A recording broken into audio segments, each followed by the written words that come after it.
Hi and welcome to another episode, and what we've got here is obviously the Quest 3. Now I want to point out I'm not sponsored by BOBOVR. They can do if they want to, but they're not currently doing that. So let's mess around and take this strap off and see if their head strap does any better. Now I'm going to give you a prior warning. I'm not showing you me actually wearing it, because if you've been watching my videos for years now, I don't show my face. It's too ugly for the world to see. So what we'll have to do is I'll just explain to you what it's like to take this off, put that on, and then I'll stick it on my head, and then I'll tell you how I feel about difference. But yes, as many people will say already about the Quest 3, this head strap is basically decent enough to get you going, but it's not something you want to be stuck in for hours on end.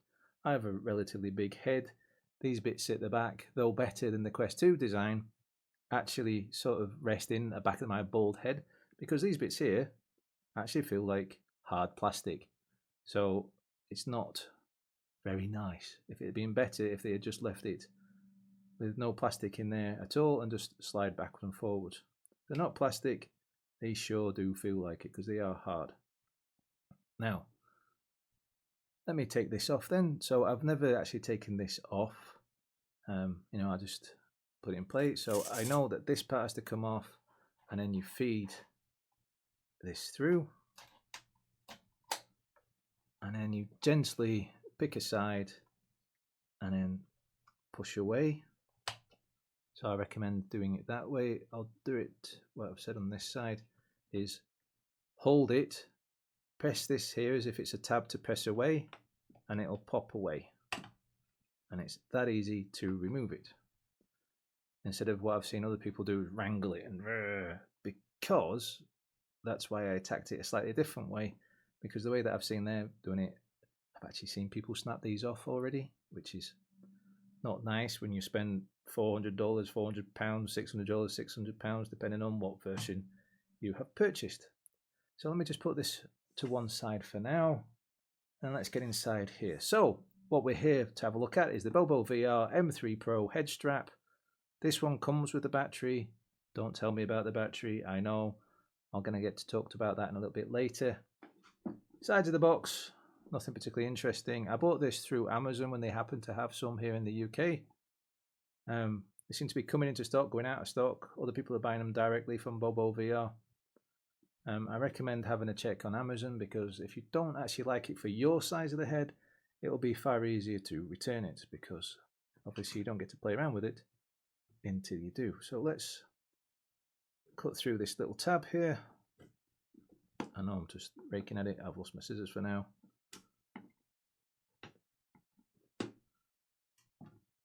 Let's get inside. Ta-da. Instructions on how to play it, and lo and behold, they're telling you to do it the same way that I've done it. I wouldn't be surprised that's the proper way to be doing it anyways. I just have seen people maybe not read the manual. So there we go. Blah blah blah. Packing list. You get a B2 battery, a honeycomb pad, charging cable, and head strap. So it's a Pro 3 adjustable head size in between 490mm and 670mm, which is 9.3 inches and 26.4 inches. The product's main size is 203 by 128 by 199mm. It just says inch at the end. I've forgotten to say how big all that conversion is. I'll stick it in over the top of the video so you can see I'll do their job for you. Then also it weighs 236 grams. It's made out of ABS and PC plastics. Manual multi-point adjustment. The battery is 3.7 volts, which is at 5,200 milliamps, which comes out as 19.24 watts, which is a little bit less than the 22 that I hear people saying is needed, but also it's far more than in the realms of this tiny scale of things, that's far more than the 15 watts that people are saying that are coming out of it. It says its rated capacity is 5 volts at 1.5 amps. Or maybe have a look at what that actually comes out at. And it says its input and output power is 5 volts at 2.6 amps. He reckons you get about 3 hours more charge time. Oh, sorry, charging time is around 3 hours. Product size 85 by 47 by 32 millimeters. Again, in inches, they've forgotten to say how much that is. And it's a lithium battery. Right, so the instructions, it says carefully remove the bit, which we've already done. Place the MP3 fixing arm over the speaker structure on both sides. Attach the back of the head support to the slot of the head strap. And then thread the webbing through the Quest 3 retaining ring, spacing it 1 to 2 centimeters apart. That seems fair enough. So let's take this out. So we've got this bit, which is what? Some gummy bits and a sticky pad by the looks of it. That's not been taken out properly. Well, that's from the plastic bag. Right. Get rid of the plastic bag. Pull this out of here. The sticker for it is actually falling off. That's not been slapped on properly. What does it say on the back here? It says, please fix the lower webbing at the hanging hole in the mid of the Quest 3 and keep the distance between the forehead part and the face interface part about 0.6 inches. Pick a size, BOBOVR. Well, not size, but measuring weight. Are you going to do millimeters? Are you going to do inches? Are you going to do both? Come on, keep up. Making it difficult for people around the world. Right, and what's inside here? I don't think there's anything else in the box. No. Put that to one side for now, because I might have to read the instructions again. Click. Right, a USB-C to C charging cable.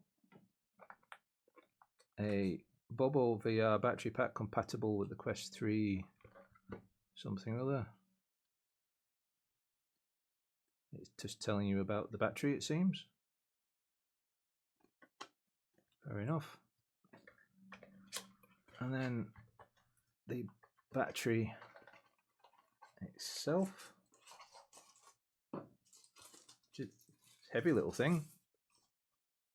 Right. So, sticker's been slapped on properly. Bing! Right, so that's how that goes. Put that there for now. So there, all this out of the way. Right, let's get this applied. The charging cable is stuck there. Ooh. Adjusting strap. That's all that way.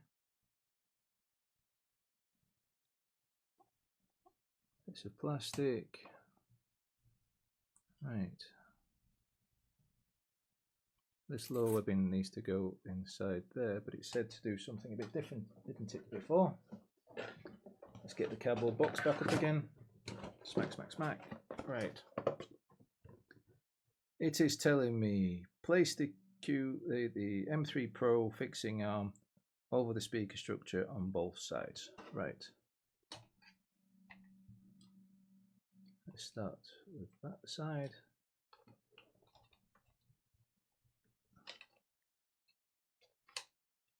It's quite stiff. Because it doesn't click on, it just slides on. I can only assume you're supposed to slide it all the way up as far as it'll go. Oh, I'm going to knock off one of my lens protectors on the front. I'm going to have to apply one of them. Let's get this up and over the side here.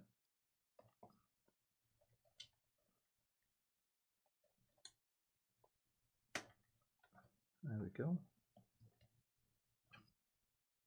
Slides up.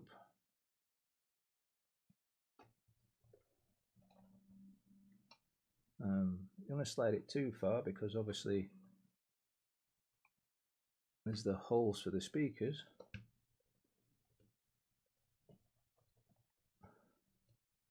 As much as they've shown it sliding all the way up, I'm not going to, because you can see it's slightly covering the speaker. I'm just going to pull it back just a little bit so that it's uncovered the speaker. So that could do with being maybe a little bit further along. And also, quite frankly, unless they're getting stuck with paintings or something like that, they might want to think about actually changing this so it just clicks on the same way as the bespoke one, quite frankly. Just a bit of plastic. I can understand though there might be painting problems. Right, so then we need to mess around.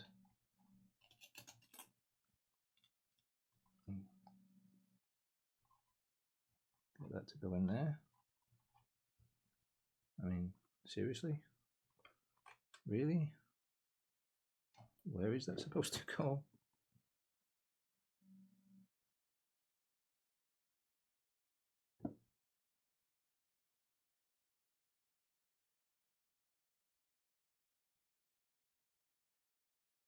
So the Quest 3 retaining ring spacing.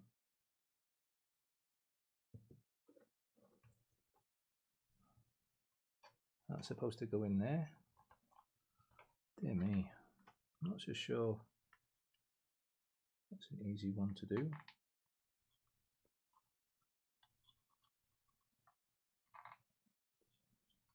I'm just going to record this, me doing it in real time, and then the Velcro has to go, so it's going to have to go.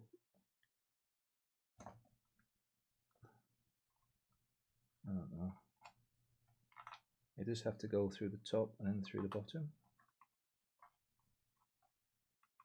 It's not wanting to fold round at all. Oh, I see. Maybe you have to bring it a lot closer. There's an example of something. Tell you what, I'm going to plug that in there already, just so it's out of my way and stop getting in my way. Right, so pulled it forward.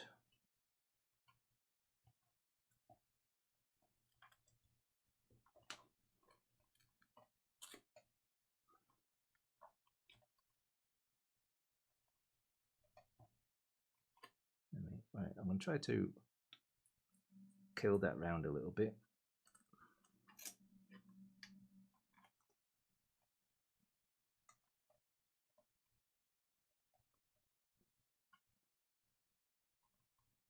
This is proving more difficult than it proves. I really am knocking off all my safety lens protectors. That's a waste of that. So don't apply your safety protectors until you've actually got this thing on.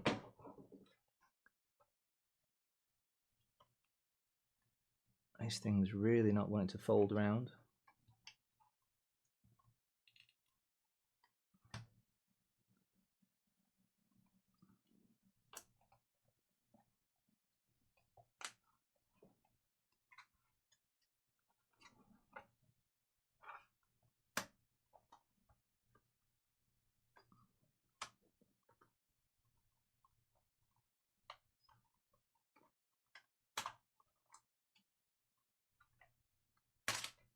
There we go. Let's get that out of the way.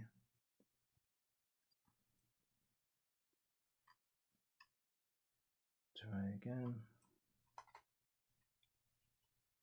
No, it's not wanting to bend round at all. Would you?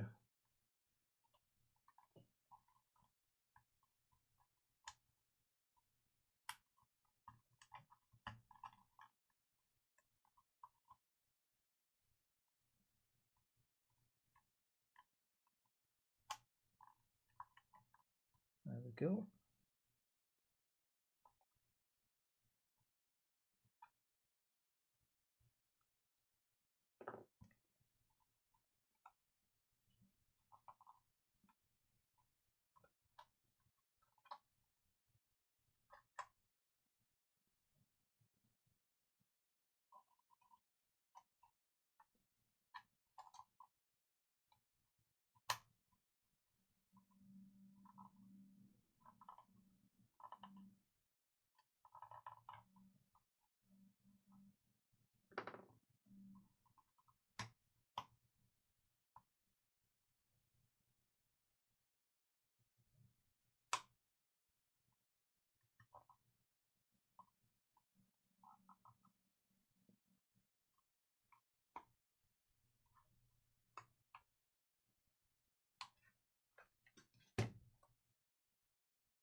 Whoa, that was a fair bit of effort.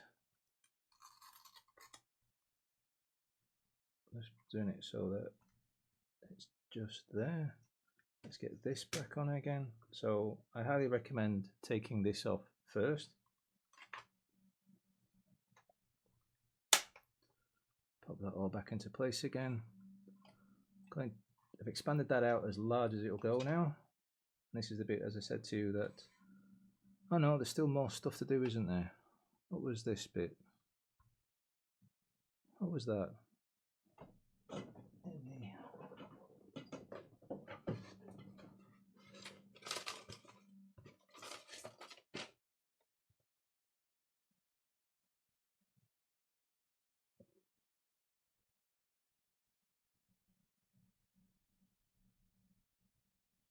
That's already been applied.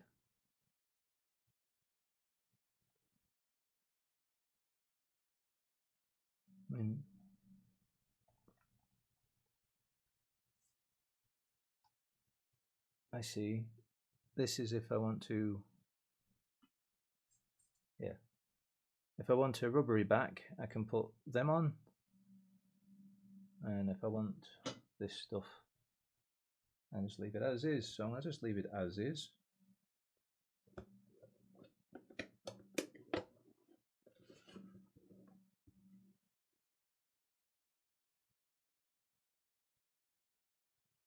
Yeah, so basically you can have the PU pad, which is funny, but polyurethane, I think that's what that is, and the honeycomb pad if you want to have a different way of doing it. I'm not too sure what the little rubber pad's for. It doesn't seem to be mentioned anywhere. Maybe it's to stop the battery from smacking into the back or something. Nope.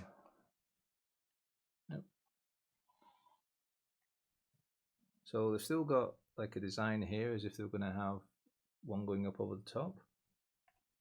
I guess that's just easy for them not to do that.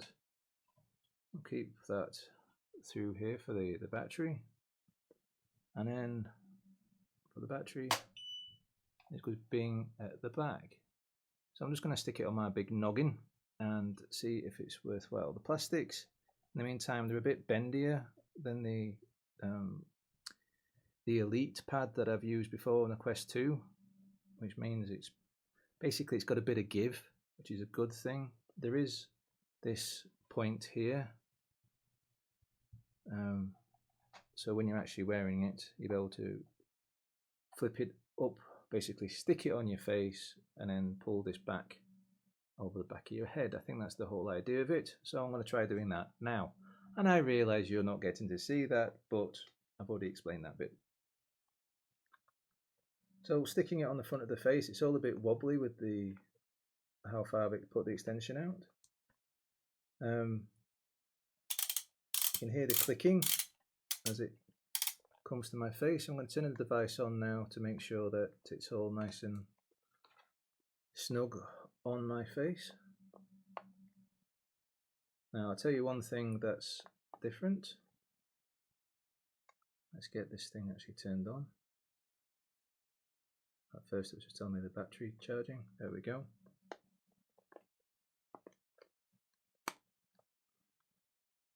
Making sure I've actually got the face bit clicked in because I'm not too sure I did that properly. Right.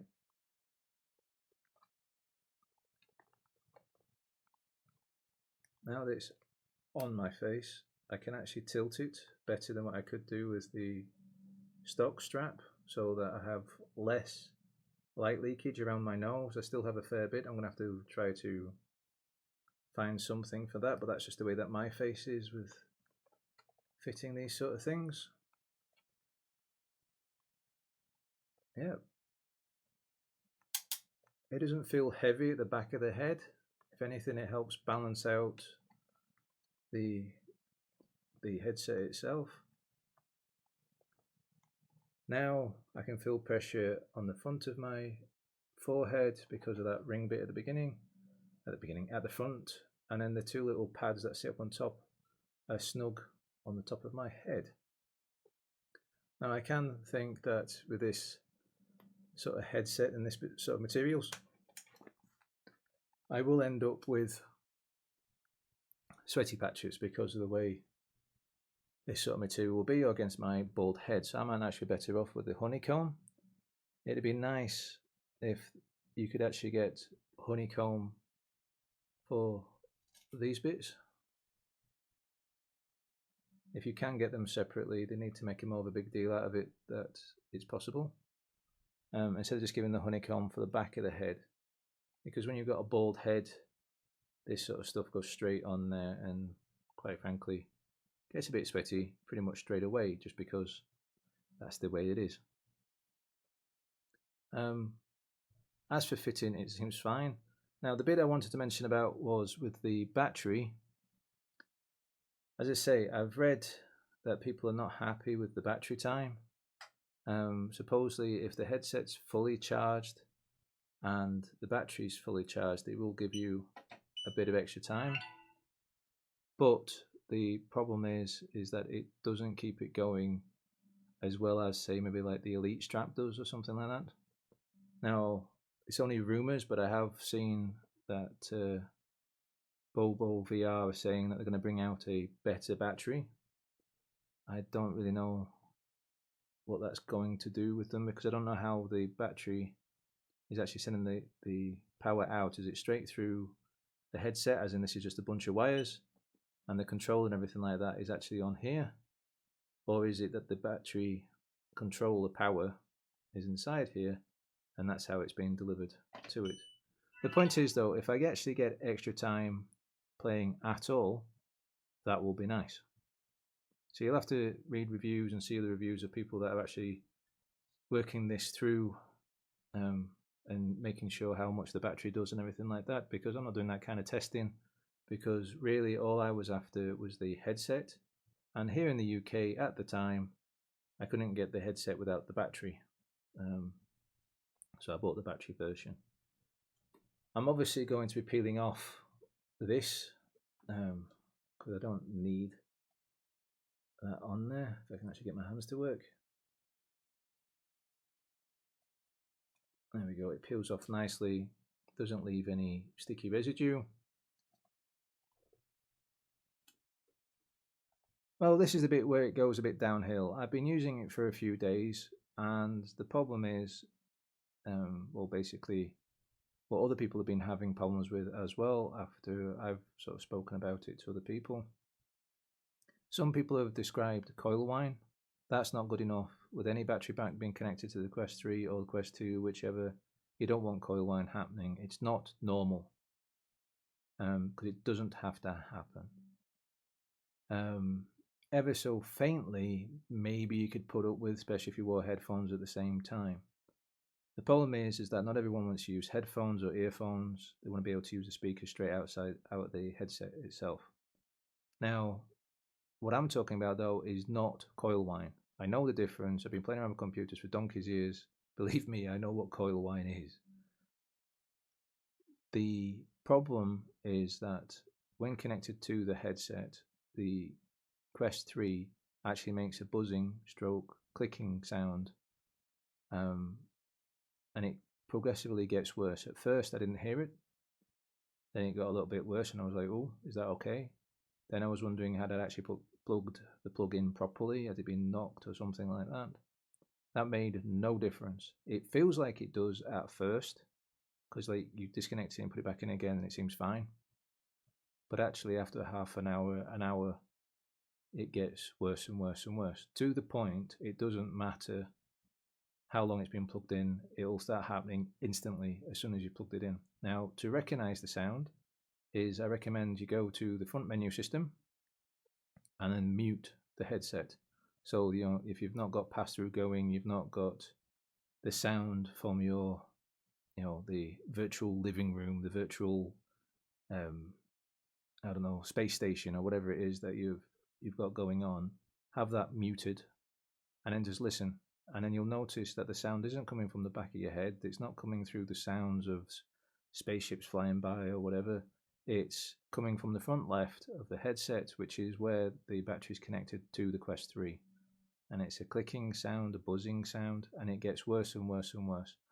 Now, I'm not risking leaving it plugged in, and the reason why I've sent it back is because out of worry from what I've seen people have their Quest 2s melt. Now that might be down to poor chargers, rubbish cables and all that thing, but the point is that if it's not up to spec to what Meta is saying, it seems that this causes problems.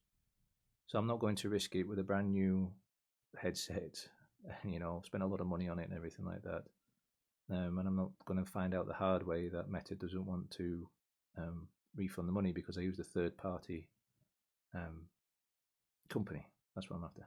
Right, so I've sent the charging pack of the BOBOVR M3 Pro version 1 back. Because it makes those sounds when connected, it forces the Quest 3 to actually make those sounds, not it itself, but the Quest 3. It forces it to do it. It doesn't happen if I use yet another third-party battery that I've been using with mobile phones for years, and it doesn't happen when it's connected directly to the charger. And it doesn't, you know, and if I've got it hooked up to the PC to do some PC VR through the cable or something or other, it doesn't make the sound. So it shouldn't be making the sound. The fact that BOBOVR's email to me was, thanks for letting us know, we'll let the engineering know, and that's that. They don't say anything else. They don't say, oh, sorry for the inconvenience, let's send you out another one at a slight discount or something, you know, because they've got selling it through Amazon as well. There's none of that. There's no, can you please explain more? Have you got any like proof? There's nothing. It's just, oh, let us know the engineers. Now, no, I haven't actually got any proof because I didn't record it all because I wasn't going to leave it in making funny noises because I don't want to ruin my Quest 3. Now, other people have been trying to defend BOBOVR over this matter, trying to tell me it's coil whine, it comes from the back of your head, blah, blah. Yeah, it sounds like that when you've got other sounds going on.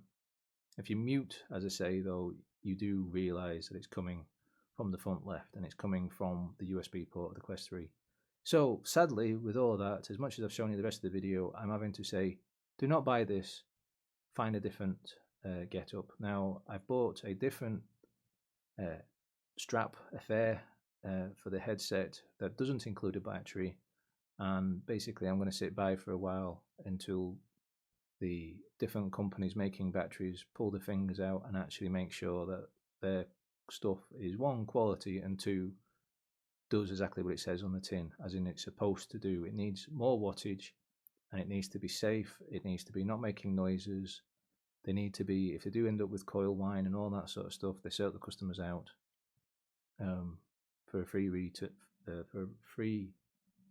replacement in the realms of, you know, still pay the money, but, you know, it doesn't cost the customer, apart from time and going off to the local post office or something to get it replaced. Apart from that, let's finish off the video. Apart from that, I hope you've learned something. Check in the description for my Patreon and Discord links. Hit that like button, hit that subscribe button, hit that notification bell. As always, happy gaming.